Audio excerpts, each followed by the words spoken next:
Hi guys, welcome back to our channel. இன்னைக்கு இந்த வீடியோல நம்ம பத்தி பார்க்க போறோம் அப்படினா top 10 saddest back story in One Piece. அதாவது நம்ம One Piece சீரிஸ்ல பாத்தீங்கன்னா ஏகப்பட்ட கேரக்டர்ஸை காமிச்சிருப்பாங்க. அதுல நிறைய பேரோட பேக் ஸ்டோரி சேடா தான் இருக்கும். பட் அதுலயே ரொம்ப சேடா இருக்கக்கூடிய ஒரு 10 கேரக்டர்ஸோட பேக் ஸ்டோரியை பத்தி தான் இந்த வீடியோல நம்ம தெளிவா பார்க்க போறோம். ஆல்ரெடி நம்ம மால்டோ பை சேனல்ல top 10 saddest back story in Narutoன்னு சொல்லிட்டு நருட்டோவுக்கு ஒரு வீடியோ போட்டுருப்போம். அந்த வீடியோ யாராச்சும் பார்க்காம இருந்தீங்கன்னா அதை செக் பண்ணி பாருங்க. ஏன்னா அதே ஃபார்மேட்ல தான் இந்த வீடியோ இருக்க போகுது. அதை விட முக்கியமா இந்த வீடியோல நீங்க பார்க்க போற லிஸ்ட் பாத்தீங்கன்னா என்னுடைய பர்சனல் ஃபேவரட்டான ஒரு லிஸ்ட் தான். நான் One Piece சீரிஸை பார்க்கும்போது யாருடைய பேக் ஸ்டோரி எனக்கு பயங்கரமான ஒரு இம்பாக்டை கொடுத்துச்சோ அதை வச்சு தான் நான் இந்த லிஸ்ட்டை கிரியேட் பண்ணியிருக்கேன். ஸோ அதனால் இந்த வீடியோவை ஸ்டார்ட் பண்ணுறதுக்கு முன்னாடியே நீங்கள் உங்களுடைய லிஸ்ட்டை மறக்காம கீழே கமெண்ட்டில் சொல்லுங்கள். இந்த வீடியோட எண்டில் எத்தனை பேரோட லிஸ்ட் என் கூட சிங்க் ஆகுதுன்னு பார்ப்போம். பட் அதெல்லாம் பற்றி பார்க்கறதுக்கு முன்னாடி வழக்கம் போல் நம்ம சேனலுக்கு யாராச்சும் புதுசாக வந்திருந்தீங்கன்னா மறக்காம சப்ஸ்கிரைப் பண்ணி பெல் ஐக்கன் அமைத்தி ஆள போட்டுக்கோங்க. அப்போ தான் நாங்கள் போடக்கூடிய வீடியோஸ் உங்களுக்கு உடனுக்குடன் நோட்டிஃபிகேஷன்ஸில் வரும். அண்ட் அது கூடவே சேர்த்து கீழே டிஸ்கிரிப்ஷனில் நம்ம இன்ஸ்டாகிராம் பேஜோட லிங்க் கொடுத்துருப்பேன். அதையுமே மறக்காம கிளிக் பண்ணி ஃபாலோ பண்ணி வச்சுக்கோங்க. சரி, ஓகே, ரைட்டு. சொல்ல வேண்டியது எல்லாத்தையுமே சொல்லிட்டு நான் நீராக சொல்லலாம். நம்ம இப்போ ஓர பேச வீடியோவில் போயிடலாம். நீங்கள் பார்க்குறது மாபியம் சேனல். நம்ம உங்கள் மால்டோ பாய்.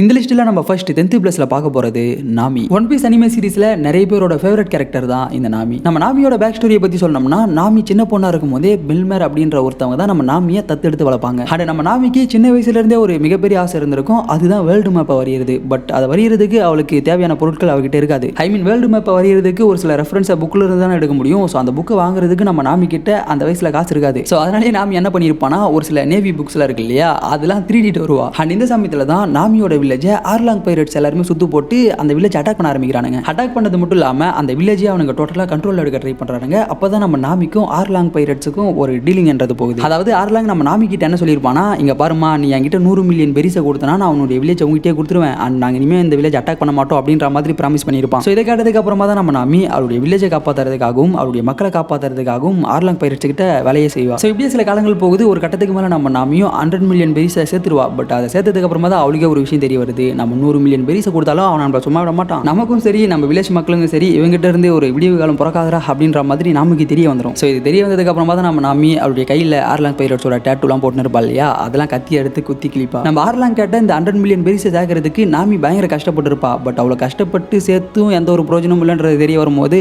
அது பயங்கர சேடாக இருக்கும்டா. இன்ஃபேக்ட் இதுக்கிடையில தான் அவங்க அம்மா இறந்து போயிருப்பாங்க, அவங்க வில்லேஜில் இருக்கக்கூடிய ஒரு சில மக்கள் இறந்து போயிருப்பாங்க. ஸோ இது எல்லாத்தையுமே ஓவர் கம் பண்ணி தான் நம்ம நாமி வந்திருப்பா. பட் அப்படி வந்தும் எந்த ஒரு யூஸ் இல்லைன்றது தெரிய வரும்போது தான் நம்ம நாமி பயங்கர காண்டாகி இருப்பா. அண்ட் லூஃபி கிட்ட ஹெல்ப்பும் கேட்டிருப்பா. அதன் பிறகு என்ன நடந்திருக்குன்றது உங்களுக்கே தெரிஞ்சிருக்கும். நாங்கள் 4 பேர்ன்ற பாட்டை போட்டு நம்ம பசங்க எல்லாரும் ஆர்லாங் பைரட்ஸை போட்டு பொழப்பானுங்க.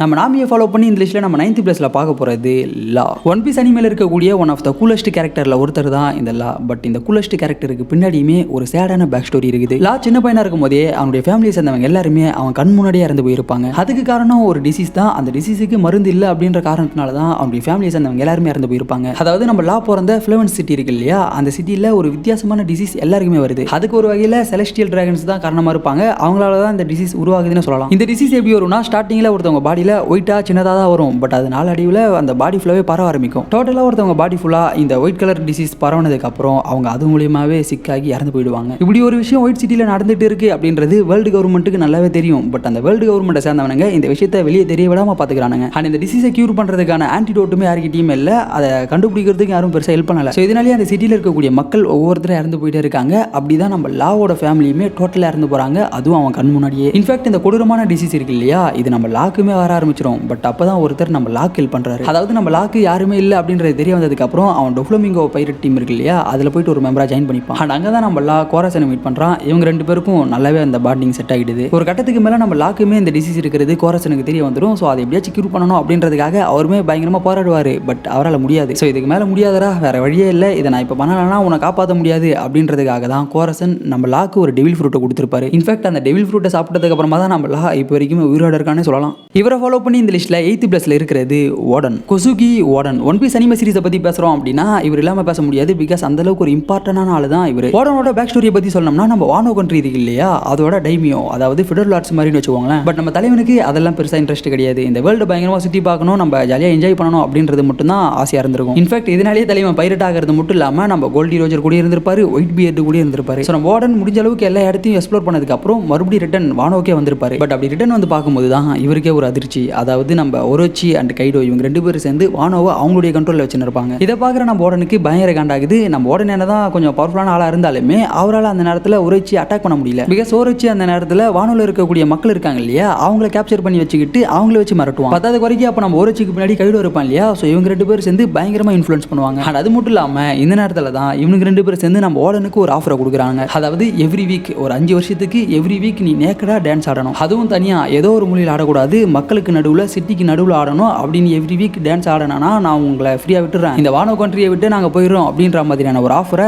இவனுங்க 2 பேரும் சேர்ந்து கொடுக்குறானுங்க. இதை கேட்குற நம்ம ஓடணும் கொஞ்ச நேரம் கூட யோசிக்காம அதுக்கு ஓகே சொல்கிறான். அண்ட் நேக்கடா அந்த மக்களுக்கு முன்னாடி டான்ஸ் ஆடுறான். நம்ம ஓடன் எப்பப்பெல்லாம் அந்த டான்ஸ் ஆடுறாரோ அப்பப்பெல்லாம் அந்த ஊர் மக்கள் பாயிண்ட் ஆஃப் வியூல இருந்து பார்க்கறதுக்கு அது கொஞ்சம் காமெடியாக தான் தெரியும். பட் நம்ம பாயிண்ட் ஆஃப் வியூல இருந்து பார்க்கறதுக்கு தான் அது எந்த அளவுக்கு ஒரு பெயின்ஃபுல்லான டான்ஸ்ன்றது தெரியும். இது மட்டும் இல்லாமல் நம்ம ஓடனோட டெத்துமே பயங்கர சேடாக இருக்கும். நம்ம ஓடன் சாகிறதுக்கு முன்னாடி அவர் இந்த வேர்ல்டை பயங்கரமாக எக்ஸ்ப்ளோர் பண்ணியிருப்பார் இல்லையா, அதெல்லாம் நினச்சி பார்ப்பாரு. அந்த சீன்லாம் பார்க்கும்போதே கண் கலங்கும், பயங்கரமாக இருக்கும். அதெல்லாம் இவரை ஃபாலோ பண்ணி நம்ம 7th பிளேஸ்ல பார்க்க போகிறது சாப்பர், டோனி சாப்பர். சாப்பரோட பேக் ஸ்டோரி இப்போ எல்லாருக்குமே தெரிஞ்சிருக்கும்னு நினைக்கிறேன். அதாவது நம்ம சாப்பர் பார்த்தீங்கன்னா ஸ்டார்டிங்கில் ஒரு ரெயின்டியராக தான் இருக்கும். பட் நம்ம சாப்பர் பிறக்கும் போதே கொஞ்சம் வித்தியாசமாக இருந்ததுனால அவனுடைய எண்ணத்தை சேர்ந்தவங்களே அவனை துரத்தி விட்டுருவானுங்க. ஸோ இதனாலேயே நம்ம சாப்பர் அவங்க எல்லாருமே விட்டுட்டு தனியாக தான் வாழ்ந்து கொண்டு இருக்கும். அண்ட் அது மட்டும் இல்லாமல் நம்ம சாப்பருக்கு ஒரு நாள் பயங்கரமாக பசிக்க ஆரம்பிக்குது. ஸோ அதனால் நம்ம சாப்பர் என்ன பண்ணுதுன்னா அதுக்கு பக்கத்தில் இருக்கக்கூடிய ஒரு பழத்தை சாப்பிடுது. பட் அதை சாப்பிட்டதுக்கு அப்புறமா தான் அது ஒரு டெவில் ஃப்ரூட்ன்றது நம்ம சாப்பருக்கு தெரிய வரும். நம்ம சாப்பர் சாப்பிட்டது இட்டோனோமி, இதோட எஃபெக்ட் மூலியமாக தான் நம்ம சாப்பர் ஒரு ஹியூமனாகவே மாறி இருக்கும். ஹியூமன்ஸ் என்னென்னலாம் பண்ணுறாங்களோ அது எல்லாத்தையுமே நம்ம சாப்பராலையும் பண்ண முடியும். அண்ட் இதை தவிர்த்துமே ஒரு சில எக்ஸ்ட்ரா பவர்ஸ் நம்ம சாப்பருக்கு இந்த டெவில் ஃப்ரூட் மூலியமாக கிடைச்சிருக்கும். நம்ம சாப்பரால் ஹியூமன்ஸ் மாதிரி திங்க் பண்ண முடியும், பேச முடியும் இல்லையா. ஸோ அதனால் நம்ம ஹியூமன்ஸ் கூட போய் சேர்ந்துடலாம் அப்படின்னு நினைக்கும். பட் அதுக்கு நம்ம ஹியூமன்ஸ் என்ன பண்ணுவாங்கன்னா சாப்பரை போட்டு அடிக்க ஆரம்பிப்பாங்க. அதனாலேயே சாப்பர் பயங்கர டேமேஜ் ஆகி இருக்கும். அப்படி டேமேஜான சாப்பரை ஒரு டாக்டர் பார்க்குறாரு. ஆக்சுவலாக இவர் ஒரு கம்ப்ளீட்டான டாக்டர் கிடையாது, டாக்டராக இருக்கக்கூடிய ஒரு சயின்டிஸ்ட்னு சொல்லலாம். ஸோ நம்ம யூரில் சாப்பரை பார்த்ததுக்கு அப்புறம் அவருக்கு தெரிய வந்துருது சாப்பருக்கு பயங்கரமாக அடிபட்டு இருக்கு, இவருக்கு நம்ம ட்ரீட்மெண்ட் கொடுத்தா தான் இவனை காப்பாற்ற முடியும் அப்படின்றது தெரிய வந்ததுக்கு அப்புறம் நம்ம சாப்பருக்கு இவர் தான் ஹெல்ப் பண்ணுறாரு. ஸோ இதனாலேயே இவங்க 2 பேருக்கு இடையில ஒரு நல்ல அண்டர்ஸ்டாண்டிங்கிறது வருது. 2 பேருமே பயங்கர பெஸ்ட் ஃப்ரெண்டாக மாறுறாங்க. நம்ம சாப்பருமே அப்பப்போ இவர்கிட்ட மெடிக்கல் சம்மந்தப்பட்ட நிறைய விஷயங்களை கேட்டு தெரிஞ்சு கற்றுக்குறான். பட் இப்படியே சில காலங்கள் போக ஒரு நாள் நம்ம ஈர்லுக்கு ஒரு வித்தியாசமான டிசீஸ் ஏற்படுது. இதிலிருந்து நம்ம ஈர்லுக்கை யாராலையுமே காப்பாற்ற முடியாது. அப்படி காப்பாற்றணும்னு நினச்சா அதுக்கு ஒரே ஒரு ஆப்ஷன் மட்டும்தான் இருக்குது. அந்த ஆப்ஷனுமே ரொம்ப கஷ்டம் அப்படின்றது இவனுக்கு தெரிய வருது. ஸோ இது தெரிய வந்ததுக்கப்புறம் நம்ம சாப்பர் என்ன முடிவு பண்ணுறான்னா அது எவ்வளோ பெரிய கஷ்டமான விஷயமா இருந்தாலும் பரவாயில்ல, அதை நம்ம பண்ணி ஆகணும் அப்படின்னு சொல்லிட்டு அந்த காளான் இருக்கும் இல்லையா, அந்த காளான் எடுக்கிறதுக்காக போகிறோம். அதாவது ஒரே ஒரு காளான் சாப்பிட்றது மூலியமாக தான் நம்ம ஈர்லுக்கை காப்பாற்ற முடியும் அப்படின்றது சாப்பருக்கு தெரிய வந்திருக்கும். ஸோ அதனால் நம்ம சாப்பர் அந்த காளான் எடுக்கிறதுக்காக போயிருப்பான். சக்ஸஸ்ஃபுல்லாக நம்ம சாப்பர் அந்த காளானையுமே எடுத்துகிட்டு வந்துடுவான். அந்த காளானை நம்ம ஈர்லுக்குமே சாப்பிட்டுருவாரு. பட் சாப்பிட்டதுக்கு அப்புறமா தான் அது ஒரு பாய்சன் காளான்ன்றது சாப்பருக்கு தெரிய வரும். ஆல்ரெடி நம்ம ஈர்லுக்கு அந்த டிசீஸ் மூலியமாக சிக்காதானே இருந்திருப்பாரு. இப்போ 10வது வரைக்கும் இந்த பாய்சன் காளானை வேற சாப்பிட்டுருக்காரு இல்லையா, ஸோ அதனாலேயே அவர் இறந்து போவார். இன்ஃபேக்ட் இந்த இடத்துல நம்ம ஈர்லுக்கு முன்னாடியே தெரிஞ்சிடும் இது ஒரு பாய்சன் காளான் தான்ன்றது. ஏன்னா அவர் சாகிறதுக்கு முன்னாடியே அது தெரிஞ்சுதான் சாப்பிடுவாரு. பட் நம்ம சாப்பருக்கு அது ஸ்டார்டிங்கில் தெரியாது இல்லையா. ஸோ அவர் இறந்ததுக்கு அப்புறமா அது தெரிய வரும்போது சாப்பர் பயங்கரமாக அழுவான். இன்ஃபேக்ட் இந்த சம்பவத்துக்கு அப்புறமா தான் நம்ம சாப்பர் நான் இந்த உலகத்தில் இருக்கக்கூடிய எல்லா மெடிசின்ஸை பற்றியுமே கற்றுக்கணும், நான் ஒரு பெஸ்ட்டான டாக்டராக மாறணும் அப்படின்றத முடிவுக்கு வந்திருப்பான். இவனை ஃபாலோ பண்ணி நம்ம 5th பிளேஸில் பார்க்க போகிறது கோலா. நம்ம கோலா சின்ன பொண்ணாக இருக்கும் போதே அவளுடைய பேரண்ட்ஸ் கிட்ட இருந்து பிரித்து மேரி ஜோஸுக்கு கொண்டு போயிருப்பாங்க. அதுவும் சும்மாலாம் கொண்டு போயிருக்க மாட்டாங்க, ஒரு அடிமையாக தான் கொண்டு போயிருப்பாங்க. அப்போ தான் நம்ம டைகர் அந்த இடத்துக்கு வந்திருப்பாரு. நம்ம டைகர் அந்த இடத்துக்கு வந்தது மட்டும் இல்லாமல் அங்கே இருக்கக்கூடிய நிறைய அடிமைகளை அவர் ரிலீஸ் பண்ணி விட்டு இருப்பாரு. அப்படி தான் நம்ம கோலாவையுமே அவருடைய பேரண்ட்ஸ் கிட்ட கொடுக்கலாமே அப்படின்னு சொல்லிட்டு அவளை ரெஸ்கியூ பண்ணியிருப்பாரு. பட் இந்த இடத்துல நம்ம கோலா பயங்கரமாக பாதிக்கப்பட்டிருக்கா அப்படின்றது அவளை ரெஸ்கியூ பண்ணதுக்கு அப்புறமா தான் டைகருக்கு தெரிய வருது. ஏன்னா நம்ம கோலா எப்பயுமே சிரிச்சுக்கிட்டே இருப்பா இல்லையா, அது பார்க்கும்போதே பச்சையாக தெரியும் இவ வென்ட்டு தான் சிரிச்சுன்னு இருக்கா. அவ சிரிக்க முடியாம தான் சிரிச்சிட்டு இருக்கான்றது தெரிய வரும். இதுக்கு பின்னாடி இருக்கக்கூடிய ஸ்டோரி என்ன அப்படின்றத இந்த க்ரூ மெம்பர்ஸ் நிறைய பேர் கேட்பானுங்க. பட் நம்ம கோலா சொல்ல மாட்டா. ஒரு கட்டத்துலலாம் நம்ம ஆர்லாங் இருக்கான் இல்லையா, அவன் கோலாவை அட்டாக் பண்ணி கோலாவுக்கு ரத்தம்லாம் ஒழுவும். அந்த ரத்தத்தையே அவள் ட்ரெஸ் கிழிச்சு க்ளீன் பண்ணுவாளே தவிர அந்த இடத்துல அழமாட்டா. சிரிச்சுக்கிட்டே அந்த பிளட் எல்லாத்தையும் க்ளீன் பண்ணுவா. அதை பார்க்குற நம்ம ஜின்பேக்கும் சரி அங்கே இருக்கக்கூடிய நபர்களுக்கும் சரி பயங்கர ஷாக்காக தான் இருக்கும். நம்ம டைகருமே எவ்வளோ சொல்லுவார், நீ பரவாயில்ல அழு, உனக்குள்ள இருக்கக்கூடிய விஷயங்களை நீ அழுது தான் வெளிப்படுத்தணும் அப்படின்ற மாதிரி பயங்கரமாக அட்வைஸை போடுவார். பட் அப்பயுமே நம்ம கோலா சிரிச்சுக்கிட்டு தான் இருப்பா. ஒருத்தர் பயங்கரமாக ஃபீல் பண்ணி அழுகிறத கூட ஈஸியாக பார்த்துடலாம் போல. பட் மனசுக்குள்ள பல வேதனைகளை வைத்துக்கொண்டு வெளியே ஃபேக்கான ஸ்மைல் பண்றவங்கள பார்க்கவே முடியல. நம்ம கோலா வரக்கூடிய அந்த சீன்லாம் நீங்க ஆல்ரெடி பார்த்துருந்தாலும் பரவாயில்ல, மறுபடியும் போயிட்டு இப்போ ஓடி பாருங்க, கண்டிப்பா உங்களுக்கு கண் கலங்கும். இதை ஃபாலோ பண்ணி நம்ம 5th பிளேஸ்ல பார்க்க போகிறது சாஞ்சி.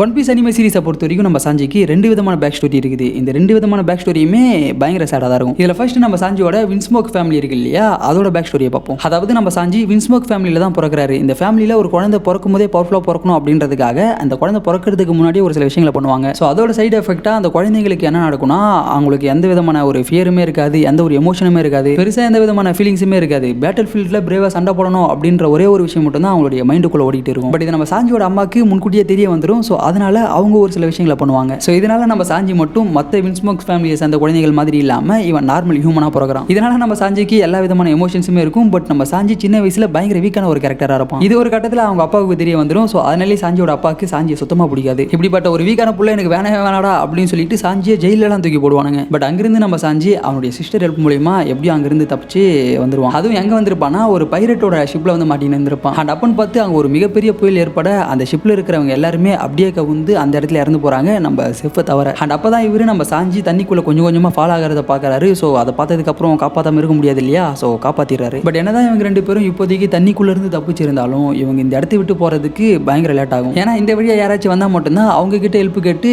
லேண்ட் இருக்கக்கூடிய பகுதிக்கு இவங்களால போக முடியும். ஸோ அது வரைக்கும் இவங்க 2 பேரும் இந்த இடத்துல உட்கார வேண்டியதுதான். பட் அது வரைக்கும் இவங்க 2 பேரும் ஏதாச்சும் சாப்பிட்டுக்கிட்டு உயிரோட இருக்கணும் இல்லையா, ஸோ அதனால இவங்க கிட்ட இருக்கக்கூடிய ஃபுட்டை ஆளுக்கு பாத்தியா பிரிச்சுக்கிறாங்க. பட் அதுலயும் நம்ம சாஞ்சிக்கு ஜெஃப் சின்ன மூட்டையை தான் கொடுப்பாரு, அவர் ஒரு பெரிய மூட்டையை வச்சுப்பாரு. இப்படியே சில காலங்கள் போகுது. நம்ம சாஞ்சி அவங்ககிட்ட இருந்த அந்த சின்ன மூட்டையில இருக்கக்கூடிய எல்லா ஃபுட்டையுமே சாப்பிட்டு காலி பண்றான். ஒரு கட்டத்துக்கு மேல நம்ம சாஞ்சி கிட்ட சாப்பிட்றதுக்கு எதுவுமே இல்லை, பயங்கரமா பசிக்க ஆரம்பிக்குது. ஸோ அப்பதான் அவனுக்கு ஒரு ஐடியா வருது, நம்ம கிட்ட சின்ன போர்ஷனை கொடுத்துட்டு அவன் மட்டும் பெரிய போர்ஷனை வச்சுன்னு இருக்கான் இல்லையா, அதை எப்படியாச்சும் அட்டாக் பண்ணி அவங்க கிட்ட இருந்து அதை திருடணும் அப்படின்றதுக்காக சாஞ்சி ட்ரை பண்றான். பட் அப்படி ட்ரை பண்ணும்போது தான் அவனுக்கு ஒரு விஷயம் தெரிய வருது. அதாவது நம்ம ஜெஃப் கிட்ட இருந்தது ஒரு சாதாரண ட்ரெஷர் மூட்டை தான், அதுக்குள்ள ஃபுட் எதுவுமே இல்லை. நம்ம ஜெஃப் இதனால அவருடைய காலில் இருக்கக்கூடிய பகுதிகளை வெட்டி வெட்டி சாப்பிட்டு தான் உயிரோட இருந்திருக்காருன்றது நம்ம சாஞ்சிக்கு தெரிய வரும். ஸோ இந்த பாயிண்ட்ல இருந்து தான் நம்ம சாஞ்சி எந்த ஒரு ஃபுட்டையுமே வேஸ்ட் பண்ணக்கூடாது அப்படின்னும் நான் ஒரு மிகப்பெரிய செஃபாக மாறணும் அப்படின்னும் முடிவு பண்ணியிருப்பான்.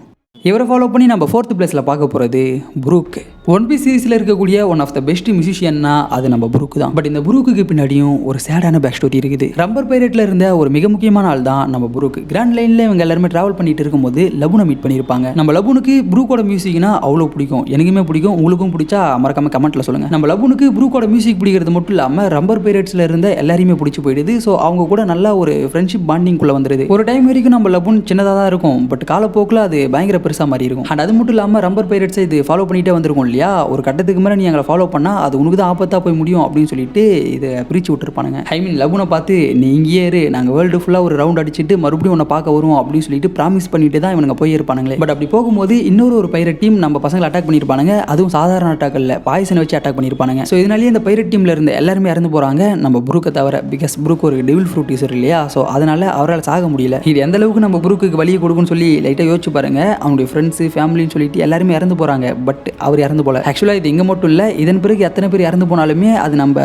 புரூக்கு வழியாக தான் இருக்கும். ஏன்னா தொடர்ந்து பல வழிகளை பார்த்துக்கிட்டே இருந்தால் ஒரு கட்டத்துக்கு மேலே நம்மளே செத்து போயிடலாண்டா அப்படின்னு தோணும். பட் நம்ம புரூக்கால சாக முடியாது இல்லையா, ஸோ அது நம்ம புரூக்கு இன்னும் பெயினாக தான் இருக்கும். இவரை ஃபாலோ பண்ணி நம்ம 3rd பிளேஸில் பார்க்க போகிறது ராபின். நம்ம ராபின் சின்ன பொண்ணாக இருக்கும் போதுலேருந்தே அவளை நிறைய பேர் கலாய்ப்பாங்க, நிறைய பேர் புள்ளி பண்ணுவாங்க. அண்ட் 10வது வரைக்கும் நம்ம ராபின் சின்ன பொண்ணாக இருக்கும் போதே அவளுக்கு பயங்கரமான பவுண்டின்றதை வச்சிருந்தாங்க. ஸோ இதனாலேயே நிறைய பேர் நம்ம ராபினை கேப்சர் பண்ணவும் ட்ரை பண்ணாங்க. இது இன்னும் தெளிவாக சொல்லணும்னா நம்ம ராபின் ஒஹாரா ஐஸ்லாண்டில் தான் பிறக்கிறாங்க. இது எங்கே இருக்குன்னா வெஸ்ட் ப்ளூவில் தான் இருக்குது. இந்த ஐலாண்டை சேர்ந்தவங்க எல்லாருமே மோஸ்ட்லி பயங்கரமான நாலேஜை கொண்டவங்களா தான் இருப்பாங்க. ஸோ அப்படி தான் நம்ம ராபினோட பேரண்ட்ஸுமே இருக்காங்க. இவங்க எல்லாருமே ஒரு ஆர்கியாலஜிஸ்ட்டாக இருக்கிறது மட்டும் இல்லாமல் இவங்களால ஏஷியன்ட் லாங்குவேஜை ரீட் பண்ண முடியும். ஸோ இதனாலேயே இந்த ஐலாண்டை சேர்ந்தவங்கள நிறைய பேர் தேடி வருவாங்க. அண்ட் இது வந்துட்டு நம்ம வேர்ல்டு கவர்மெண்ட்டுக்குமே தெரிய வரும். இன்ஃபேக்ட் வேர்ல்டு கவர்மெண்ட் இந்த இடத்துல ஒரு மோசமான வேலையை பார்ப்பானுங்க. அதுதான் இந்த ஐலாண்டில் இருக்கிற எல்லாரையுமே கில் பண்ணுறது. அந்த ஒரு மோசமான சம்பவத்தில் நம்ம ராபின் மட்டும் தான் உயிரோட தப்பிச்சிருப்பா. ஸோ அதனால தான் நம்ம ராபினுக்கு சின்ன வயசுலேயே அந்த அளவுக்கு அதிகமான பவுண்டியை வச்சிருந்தாங்க. ரொம்ப சின்ன வயசுலேயே நம்ம ராபினுக்கு சொந்தமானவங்க எல்லாருமே இறந்து போயிருப்பாங்க. இது நம்ம ராபினுக்கு தெரிய வந்திருக்கும். ஸோ அந்த ஏஜில் அவளுக்கு அது எந்த அளவுக்கு பெயின்ஃபுல்லாக இருக்குன்றதை இமேஜின் பண்ணி பாருங்க. அந்த ஏஜில் அவள் எப்படி சர்வே பண்ணியிருப்பா, அண்ட் அவளை தேடி அவளுடைய பவுண்டிக்காக நிறைய பேர் அவளை ஃபாலோ பண்ணியிருப்பாங்க. அதெல்லாம் எப்படி அவள் ஓவர் கம் பண்ணி வந்திருப்பா அப்படின்றத நினச்சி பார்த்தாலே பயங்கரமாக இருக்குது.